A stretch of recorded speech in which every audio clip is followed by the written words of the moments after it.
Hey guys, स्वागत है आप सभी का द मास्टर साहब पे। दोस्तों, एक अच्छी वैकेंसी है और काफी मात्रा में ये वैकेंसी आई है और इसमें लगभग 1377 पद हैं और जितने भी क्वालिफिकेशंस वाले हैं, चाहे वो 10th पास हो, चाहे वो आईटीआई कर रखे हो, चाहे वो 12th पास हो, चाहे वो डिप्लोमा कर रखे हो या उन्होंने बीटेक कर रखा हो या कोई ग्रेजुएशन कर रखा हो, उन सब के लिए इसमें पद है। उन सब योग्यताओं के लिए पद है इसमें।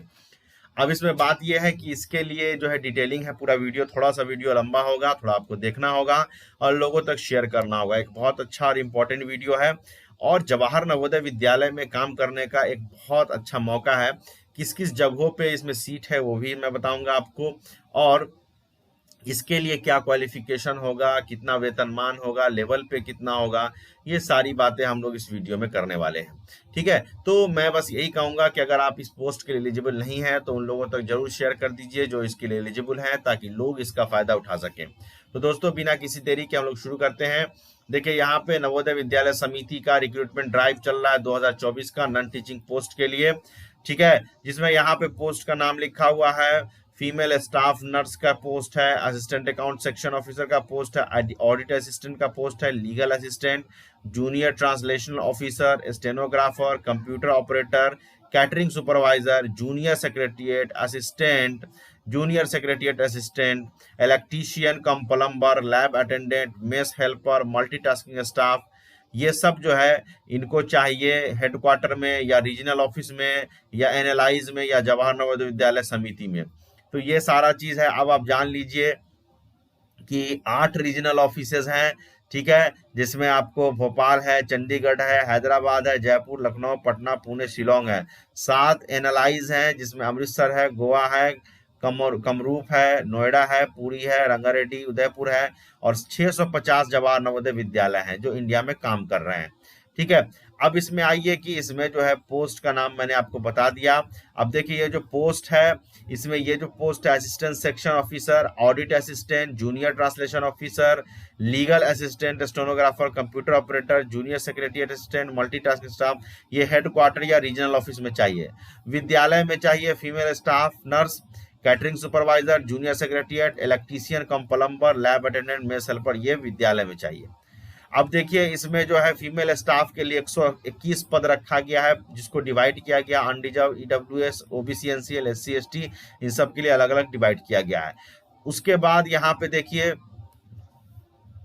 यहाँ पे नेक्स्ट है आपको assistant audit officer section officer का, इसमें टोटल 5 पद है। ऑडिट असिस्टेंट का 12 पद है, जूनियर ट्रांसलेशन ऑफिसर का 4 पद है, लीगल असिस्टेंट का 1 पद है। उसी तरीके से आप देख पाएंगे कि जो आपका स्टेनोग्राफर है उसके लिए 23 पद है, कंप्यूटर ऑपरेटर के लिए 2 पद है, कैटरिंग सुपरवाइजर के 78 है, junior secretariat assistant group C के लिए 21 पद है, जूनियर सेक्रेटरी ग्रुप सी के लिए यहाँ पे टोटल 360 पद है। सबसे ज्यादा electrician cum plumber group C के लिए 128 पद है, लैब अटेंडेंट के लिए 161 पद है, मेस हेल्पर के लिए 442 पद है और जो मल्टीटास्किंग स्टाफ होते हैं उनके लिए टोटल 19 पद है। ये तो टोटल पद हो गया, जिसको जोड़िएगा तो 1377 पुर जाएगा आपको। अब देखिए, यहाँ पे जो है डेजिग्नेशन, फंक्शनल रिक्वायरमेंट, ये जो हमारे दिव्यांग होते हैं उनके लिए दिया हुआ है।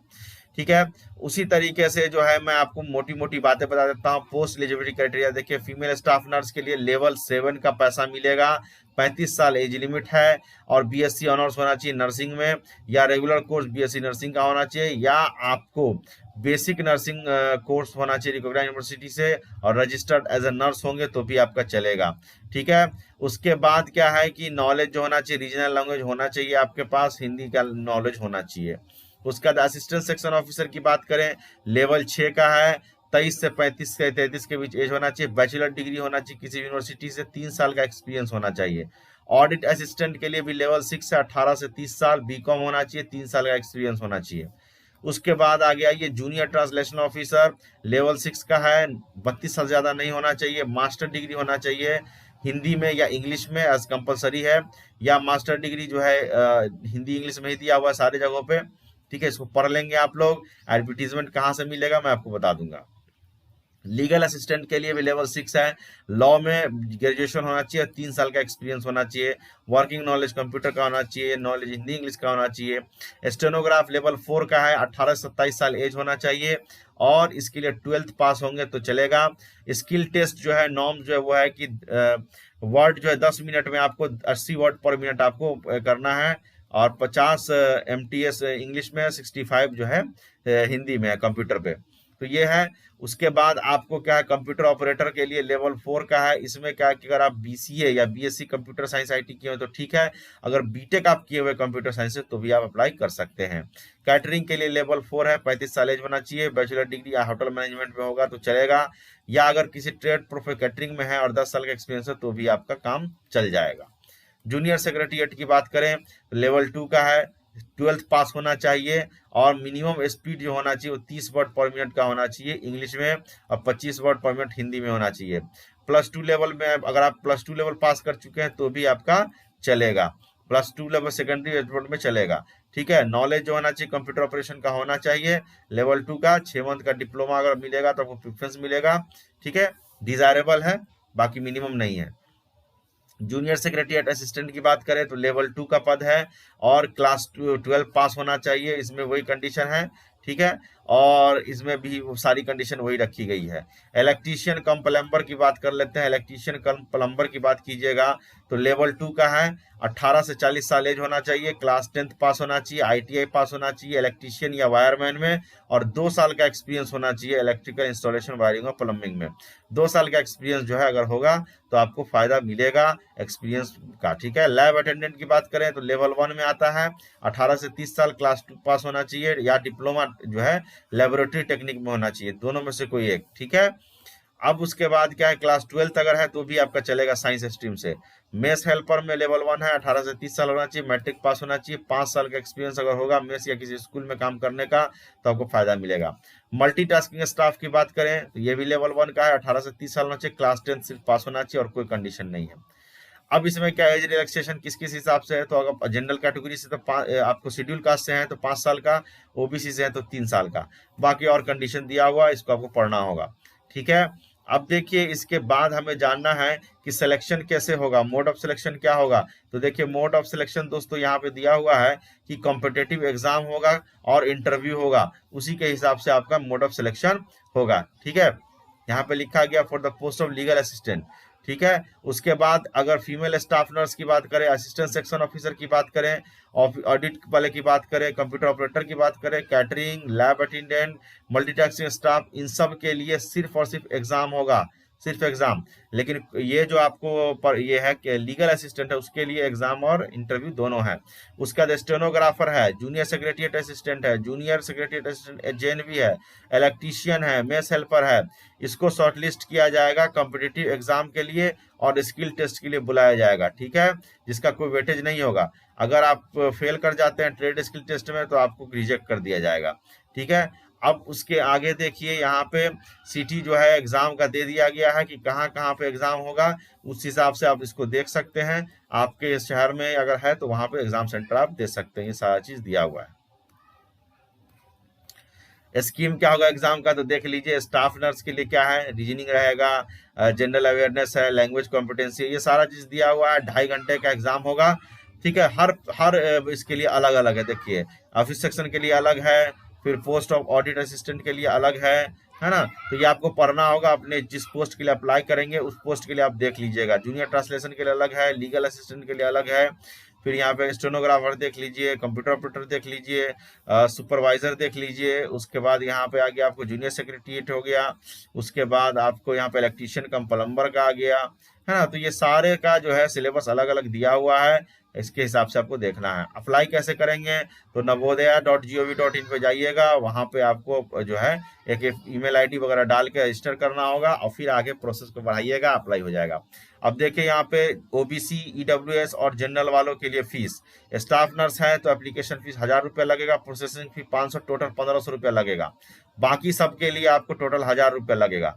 SC ST है तो टोटल फीस 500 रुपये लगेगा किसी भी पद के लिए। ठीक है, तो ये हो गया आपको फीस।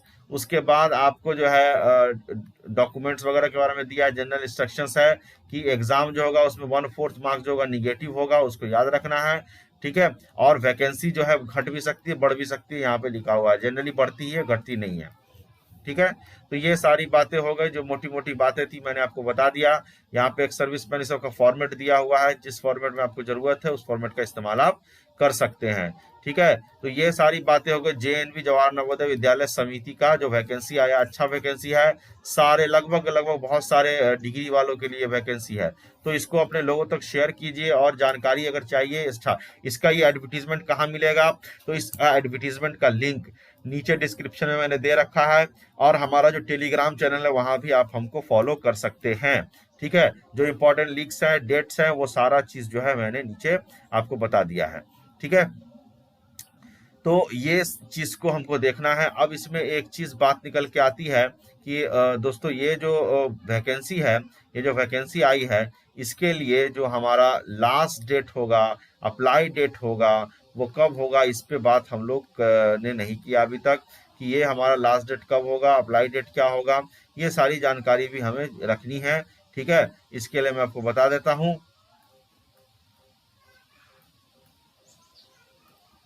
ठीक है।